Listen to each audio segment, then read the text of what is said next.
Sio daftari, simu sio kalamu. Tunahama, tunatoka kwenye uhalisia tunaenda kwenye dunia. Kwa hiyo simu unaweza ukaitumia nyumbani, kusaidia nyumbani. Lakini hapo unakuwa na daftari na kalamu, kwa peni unaandika. Bwana apewe sifa. Bwana apewe sifa. Tuwe ibadani ndugu zangu. Tukae ibadani, tuwe ibadani. Usitoke ibadani. Somo la leo tunakwenda kujifunza kwa habari ya gharama ya upendo. Andika gharama ya upendo. Gharama ya kupenda. Ndio, gharama ya kupendwa. Vyote hivyo viko sawa. Bwana Yesu apewe sifa. Asante Yesu, asante Roho Mtakatifu kwa somo hili. Ni somo zuri ulilonipa wewe mwenyewe. Ni somo zuri unalohitaji kusema na kanisa lako.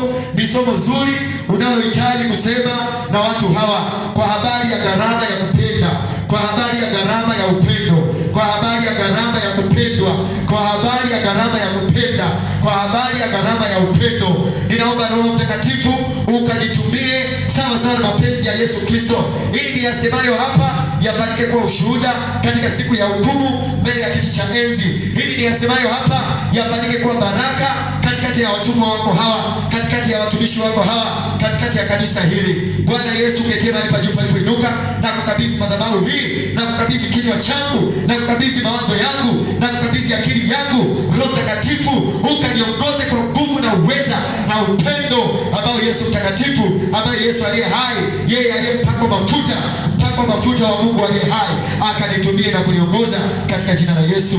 Amen. Amen. Bwana apewe sifa wapendwa. Bwana Yesu asifiwe. Leo nataka tuseme kwa habari ya gharama ya nini? Ya upendo. Gharama ya kupenda, gharama ya kupendana, gharama ya kupendwa, gharama ya kupenda. Unapenda, unapendwa. Kwa hiyo anayependa na anayependwa wote wapo katika gharama. Bwana Yesu apewe sifa. Wewe unayependwa, wewe aliyekupenda, kuna gharama aliyoingia, kuna gharama anayoingia, kuna gharama, zipo gharama anazozitimiza, anazozipitia kila leo kwa sababu ya kukupenda. Bwana apewe sifa. Bwana apewe sifa kanisa. Wewe unayependwa, wewe unayependwa, na wewe ukikubali kuingia kwenye hilo jambo, zipo gharama, ipo gharama unayokwenda kuilipa, unayokwenda kuitimiza, ili tuone kwamba na wewe kumbe unampenda anayekupenda. Bwana apewe sifa. Bwana apewe sifa kanisa. Bwana Yesu apewe sifa. Amen. Amen. Amen. Amen. Kwa hiyo anayekupenda anagharimika, anaingia gharama.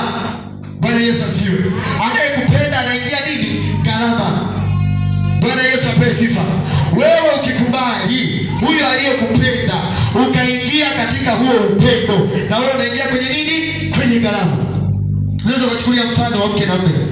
Kwa hiyo mume anapompenda mke, anapomtaka mke, anapoenda anafanya uchumba, anasema nampenda huyu binti na mhitaji. Bwana Yesu apewe sifa.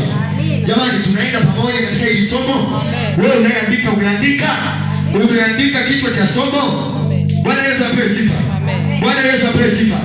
Wewe unayeandika, umeandika kwamba gharama ya nini? Ya upendo, gharama ya kupenda.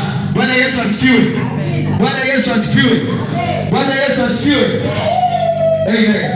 Kwa hiyo nasema na wewe kwa habari ya gharama ya kupenda, kwa habari ya gharama ya upendo.